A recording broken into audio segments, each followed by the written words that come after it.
चिंता नहीं। अब इसे मूर्ख कहोगे कि नहीं कहोगे बताओ? थोड़ा लोगों को बुरा लगता है, जैसे मूर्ख बोल दो ना तो तिलमिला जाता है। मैं पीएचडी किया हूँ, ऐसी बात करते हो आप, मैं मूर्ख कैसे हो गया? मैं इतना बड़ा अधिकारी हूँ, मैंने इतना पढ़ाई करी है और इतना कुछ मैं हूँ, और आप कह रहे हो मूर्ख? कैसे कैसे बोल दिया आपने? एक बार एक व्यक्ति ने मुझे घेर लिया बाहर, बोले आपने ऐसे कैसे बोल दिया मूर्ख? मैं 50 साल का हूँ और मैं इतना कुछ कर रहा हूँ, आपने कह दिया मूर्ख हो। तो उसे मुझे समझाने में 2 घंटे लगे, फिर बोल करके उठा हाँ मैं मूर्ख हूँ। बहुत मुश्किल है, लोगों स्वीकार नहीं कर पाते। संसार की सबसे बड़ी प्रॉब्लम, हम हैं मूर्ख लेकिन हम मानने को तैयार नहीं है कि हम मूर्ख हैं, इसीलिए हम कुछ सीख नहीं पाते। तो कहने का मतलब यह है कि आप हमेशा से हो, हमेशा रहने वाले हो, तो जो हमेशा से है, हमेशा रहने वाला है, भविष्य उसका है या जिसका पता ही नहीं है कब हरिबोल हो जाएगा, उसका भविष्य है। शरीर का क्या भविष्य है? कुछ गारंटी है किसी के पास? तो 24 घंटे आप किसकी प्लानिंग कर रहे हो? किसके भविष्य की चिंता कर रहे हो? शरीर के भविष्य की। तो ये बुद्धिमत्ता है। और अपने विषय में पता ही नहीं है कि मैं हूं कौन, मैं कहां से आया, मैं कहां जाऊंगा। अगर कोई व्यक्ति आपको ट्रेन की सीट पे मिले, मुझे एक बार मिल गया था ऐसा व्यक्ति, मैंने उससे पूछा भाई साहब कहां से आए? बोले पता नहीं। कहां जाओगे? बोले पता नहीं। तो अभी क्या कहोगे? ऐसा आदमी क्या है? वो कहना तो पता ही नहीं कहां से आए, कहां जाएंगे। अच्छा आपसे पूछा जाए भाई साहब कहां से आए, तो क्या कहेंगे? गोमती नगर से आए। अच्छा उससे पहले कहां से आए? और अगर पूछोगे शरीर में कहां से आए, तो हम क्या कहेंगे? पता नहीं। और हम पूछे मरने के बाद कहां जाओगे, तो क्या कहोगे? कुछ लोग कहेंगे स्वर्ग जाएंगे। क्या कहोगे? अगर आपसे पूछे कोई कि आप शरीर छोड़ने के बाद कहां जाओगे, तो क्या कहोगे? पूछ लेते हैं, थोड़ा भी विचार कर लेते हैं भाई। आप क्या सोचते हो प्रभु, आप बताओ। नर्क जाएंगे। वाह वेरी गुड, ईमानदारी का आंसर है, बिल्कुल सही था। लेकिन हमारे घर में जब कोई बुजुर्ग मरता है तो आप क्या देखते हो? स्वर्गवासी। सच में स्वर्गवासी लिखने स्वर्गवासी हो जाते हैं? पहले लोग क्या लिखते थे? लोगों की मृत्यु होती थी तो लोग क्या लिखते थे? गोलोकवासी हो गए। सुना है ये शब्द? कितने लोगों ने सुना है? ठीक है। उसके बाद क्या बोलने लगे? स्वर्गवासी हो गए। ये तो सबने सुना होगा। और आज का लेटेस्ट ट्रेंड क्या चल रहा है? निधन हो गया। सुना है? निधन का मतलब बिना धन के हो गए। धनी सब कुछ है आज के समय। स्वर्ग नर्क वहां कहां चक्कर में फंसे हो? कौन जाने स्वर्ग, कौन जाने नर्क। अच्छा ईमानदारी बताओ, कितने लोग आप में से ऐसा सोचते हैं कि स्वर्ग नर्क कहीं नहीं है, जो कुछ है इस धरती पर ही है, यही स्वर्ग है, यही नर्क। ईमान ऊंचा हाथ खड़ा किया करो, मैं दिख जाए। फोटो खींचो जरा सबका, और इनसे पूछो कि सारा रॉकेट लेके सारे ब्रह्मांड घूम आए हो? हमें बताओ, बड़े कॉन्फिडेंस से हाथ खड़ा कर रहे हो, हैं कहीं कुछ नहीं है। जैसे चंद्रलोक पे गए, फिर उसके बाद वो सूर्य लोक पे गए, शनि लोक पे गए, सारे ग्रह घूम घाम के आकर के बड़े कॉन्फिडेंस के साथ हाथ खड़ा कर रहे हो कि बाहर कहीं स्वर्ग नर्क नहीं है, जो कुछ है सब यही है। हवा में क्यों बोलते हैं हम लोग? हमें कुछ ना पता हो तो ईमानदारी से कह दे प्रभु जी पता नहीं क्या है क्या नहीं है, नहीं पढ़ा, नहीं समझा, नहीं जाना, ऐसा नहीं बोलेंगे। बड़े कॉन्फिडेंस से क्या बोलेंगे? कहीं कुछ नहीं है, जो हम कह रहे हैं वही सही है। ये प्रॉब्लम है हम सबकी कि नहीं है? तो भैया स्वर्ग नर्क सब जगह है। फिर आप कहेंगे यहाँ क्या है? यहाँ ट्रेनिंग सेंटर है। ठीक है ना? इस संसार में क्या चल रहा है? स्वर्ग नर्क का ट्रेनिंग चल रहा है। तो चर्चा ये चल रही है कि यहाँ पे बताया जा रहा है कि हम कौन है? शरीर नहीं, आत्मा है। अब समझोगे आप। इस श्लोक में बोलते हैं, क्योंकि कई बार प्रश्न आएगा आपके मन में, मरने के बाद किसने देखा? कौन गया, कौन मरा, है नहीं है, क्या है, कैसे विश्वास करें? अरे कुछ भी किताब में लिख दिया गया तो हम आजकल के आधुनिक पढ़े लिखे पीएचडी लोग ऐसे थोड़े मान लेंगे। क्या सच्चाई है, कैसे माना जाए? ये तर्क आता है कि नहीं आता है कि भाई मरने के बाद है कुछ के नहीं है, क्या पता? तो इसको कैसे समझो? इस श्लोक को अगर जो समझ जाएगा वो जान जाएगा। इस श्लोक में शब्द आ रहा है देहांत। देहांत का मतलब क्या होता है? देह का अंत। तो जब किसी का देहांत हो जाता है उसके बाद उसका अस्तित्व रहता है कि नहीं रहता है? रहता है। कौन रहता है उसके बाद? आत्मा। और जिसे आत्मज्ञान नहीं है या आत्मा को जो नहीं जानता वो क्या बोलता है? अब कुछ नहीं रहा। ठीक है कि नहीं? इस श्लोक में भगवान बोल रहे हैं देहनो अस्मिन् तथा देहे कौमारम यौवनम जरा तथा देहांतर प्राप्ति न धीरस्त्रना मुह्यति। जिस प्रकार शरीरधारी जीवात्मा बाल्यावस्था से तरुणावस्था में, तरुणावस्था से वृद्धावस्था में अग्रसर होता है, उसी प्रकार मृत्यु होने पर इस शरीर को छोड़ करके दूसरे शरीर में चला जाता है। धीर व्यक्ति ऐसे परिवर्तन से मोह को प्राप्त नहीं होता। तो देहांत का मतलब क्या हुआ? देह का अंत। अब आप समझो, आप सब शैशवावस्था में थे तो आपकी देह कैसी थी? छोटी सी थी। आप थे कि नहीं थे? शैशवावस्था से जब बाल्यावस्था में पहुंचे तो शैशवावस्था वाली देह का अंत हुआ कि नहीं हुआ? आप वही हो कि नहीं हो? बाल्यावस्था से फिर हम किशोरावस्था में पहुंचे तो बाल्यावस्था वाली देह का अंत हुआ कि नहीं हुआ? देहांत हुआ कि नहीं हुआ? और आप वही हो कि नहीं हो? किशोरावस्था से आप प्रौढ़ावस्था में पहुंचते हो तो किशोरावस्था वाली देह का अंत होता है कि नहीं होता है? आपका अंत होता है कि देह का अंत होता है? देह। आप वही हो। और आज आप जानते हो आप वृद्धावस्था में पहुंचोगे, शरीर जीर्ण शीर्ण हो जाएगा, तो ये प्रौढ़ावस्था वाली देह का अंत होगा कि नहीं होगा?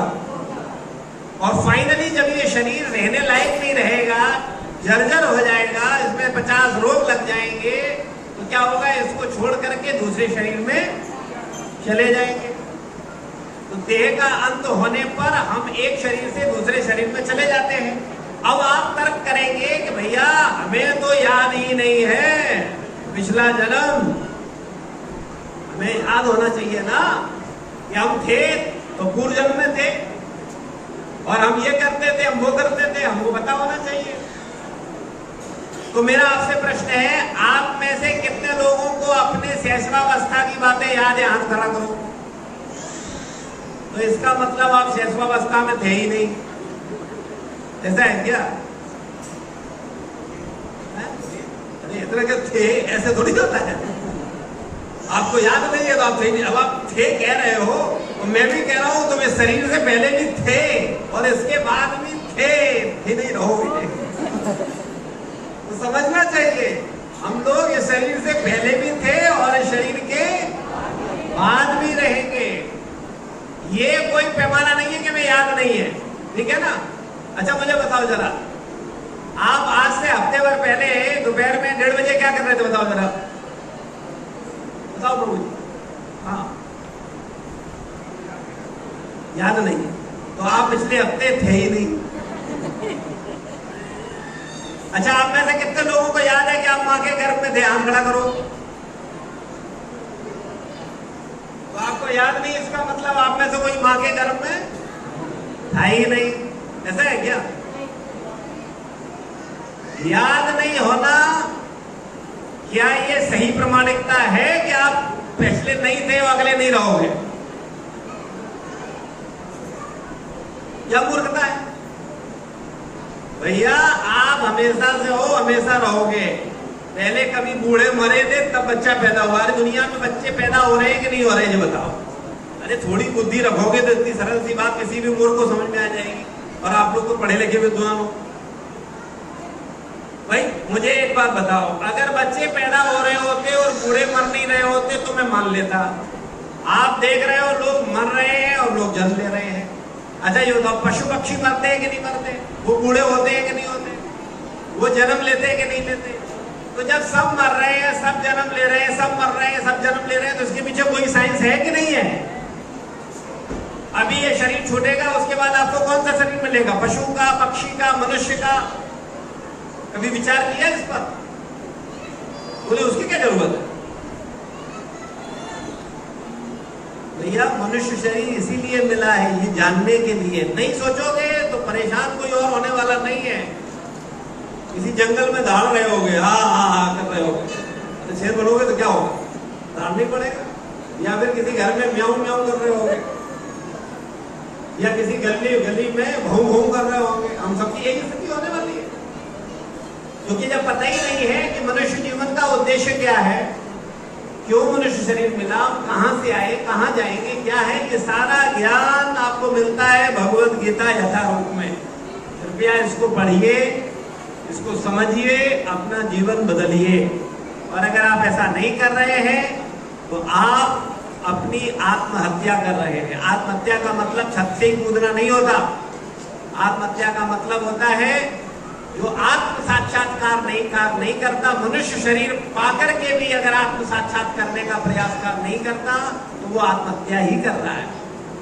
ये मनुष्य शरीर मिला है आत्म साक्षात्कार करने के लिए, अपने को जानने के लिए, और इसको जाना जा सकता है गुरुजनों की शरण में। कोई व्यक्ति हवा में नहीं। हम लोगों की प्रॉब्लम क्या है, जब मैथ पढ़नी होती है तो कहां जाते हैं? फिजिक्स के टीचर के पास। अरे बड़े बुद्धिमान हो, मैथ के टीचर के पास जाते हो, ठीक है। और कैसे टीचर के पास जाते हो? कोई भी मैथ का टीचर। कौन सा टीचर? जिसने अपने टीचर से लिया हो, है ना, और उस टीचर ने अपने टीचर से लिया हो ज्ञान, और उसने अपने टीचर से लिया हो, तो ये परंपरा है। लेकिन जब गीता सीखनी होती है तब आप क्या करते हो? बताओ भैया ना। कोई किताब खरीदते हो, कुछ भी पढ़ते हो, कुछ भी समझते हो, और कुछ भी बकवास करते हो। ये प्रॉब्लम है, इसीलिए कुछ नहीं समझते। जब तक आप गाइडेंस में नहीं सीखोगे, जब तक आप पढ़ोगे नहीं, तब तक आप जान ही नहीं पाओगे। अच्छा, अगर आपने मैथ नहीं सीखी होती तो आपका कोई नुकसान होता? अगर आपको मैथ नहीं आती थी, बिल्कुल जीरो हो मैथ में आप, तो आपका कोई नुकसान होता? क्या नुकसान होता? जिंदगी में कभी प्रॉफिट लॉस नहीं निकाल पाते, ठीक बात है। अरे आपको जब मैथ का पता ही नहीं है तो कैसे पता करोगे कि फायदा हुआ कि नुकसान हुआ? ठीक है ना। तो जैसे जब गणित को समझे बिना कोई जीवन में भौतिक लाभ या हानि को नहीं समझ सकता, ऐसे ही गीता को पढ़े बिना कोई व्यक्ति अपना वास्तविक लाभ और वास्तविक हानि को नहीं समझ सकता। हम लोगों ने गीता को समझा नहीं है, इसलिए हम अपनी हानि कर रहे हैं और सोचते ये है कि हमने फायदा कर लिया, हमने 4 प्लॉट बना लिए, 2 मकान बना लिए, इतना इनकम कर लिया महीने का, इतना बड़ा पद प्राप्त कर लिया, भी तो जीवन सफल है। लेकिन वास्तव में लॉस कर लिया। कारण कि आपने समझे ही नहीं क्या प्रॉफिट है और क्या लॉस है। ये तो जब गीता को समझोगे सच में समझ में आएगी। अच्छा, मुझे एक सरल सी बात बताओ, मैं 12th की मैथ की किताब आजकल इतनी आ रही है, इससे ज्यादा मोटी है? 2 आ रही, ऐसी 2 आ रही। चलो, तो ऐसी पुस्तक मान लो, एक मैथ की मान लेते हैं 12th की, तो उसको पढ़ने में समझने में कितना समय लगता है? 12th की मैथ को समझने में कितना समय लगता है? 1 साल। फिर मूर्खता की बात करते हो। बिना 12 साल किए 12th सीख जाते हैं। अगर तुमने क्लास 1 नहीं करी होती, क्लास 2 नहीं करी होती, क्लास 5th नहीं करी होती, तो 10th की डायरेक्ट हम तुम्हें एक बच्चे को ले आओ, 10th की मैथ समझाओ, सिखा दोगे 1 साल में? तो एक इतनी मोटी मैथ की किताब को सीखने में कितना साल लगता है? 12 साल। अच्छा, 12 साल बाद तुम पूरी किताब जान जाते हो? नहीं जान पाते। अच्छा, मैथ सरल है कि गीता सरल है? मैथ सरल है, गीता बहुत सूक्ष्म है, क्योंकि मैथ तो स्थूल विषय है और इसमें सूक्ष्म विषय है। तो इसको भी समझने के लिए कम से कम कितना साल लगेगा? कम से कम 12 साल, ठीक है ना। ये आधे घंटे वाले गलतफहमी के शिकार होंगे, बस कुछ नहीं। रेगुलर समझना होगा। और एक बात बताओ, जब तुमने मैथ सीखी थी तो तुमको तुम्हारे टीचर ने कितने बार बोला था ये तुम गलत है, ये सही नहीं है, ये गलत है, ये सही नहीं है? अनगिनत बार, ठीक है ना? और बताओ जरा, तुम्हें गीता में, धर्म में, भगवान में किसने बोला कि तुम सही नहीं समझ रहे हो? तो तुम क्या जानते हो? क्या पता है तुम्हें? कुछ नहीं पता है। और बुरा मत मानना, तुम्हारी इच्छा भी नहीं है जानने की। तुम अपनी दुर्गति करवाने को तैयार हो, तुम नरक जाने में तैयार हो, तुम कुत्ता बिल्ली बनने को तैयार हो, चूहा बनने को तैयार हो, प्रेत बनने को तैयार हो, लेकिन जानने को तैयार नहीं हो कि तुम्हारा क्या जीवन का पर्पज ऑफ लाइफ क्या है, जीवन का उद्देश्य क्या है। कोई उत्कंठा नहीं है, कोई इच्छा नहीं है, और मानते अपने आप को क्या हो? विद्वान के मूर्ख। विद्वान विद्वान ही नहीं, परम विद्वान। बोले हमारे समान तो कोई है ही नहीं। भैया अपने शत्रु क्यों बने हो? समझो, विचार करो। मेरा बस इतना ही निवेदन था। शील प्रभुपाद की जय, गुरु महाराज की जय, समस्त भक्त वृंद की। किसी का कोई प्रश्न है, कोई जिज्ञासा है तो पूछ सकता है। किसी भक्त का कोई प्रश्न, कोई जिज्ञासा? सारी बात समझ में आ गई? हमारे गुरु जी बोलते एक बात, अगर सब सुनने के बाद कोई कुछ न पूछे तो दो बातें हैं, या तो सब समझ में आ गया या फिर कुछ समझ में नहीं आया। ठीक है, धन्यवाद। तो कृपया निवेदन है, आइए हर संडे ध्यान पूर्वक श्रवण करिए। आप अगर सही तरीके से सीखेंगे तो समझ पाएंगे। धन्यवाद। शील प्रभुपाद की जय।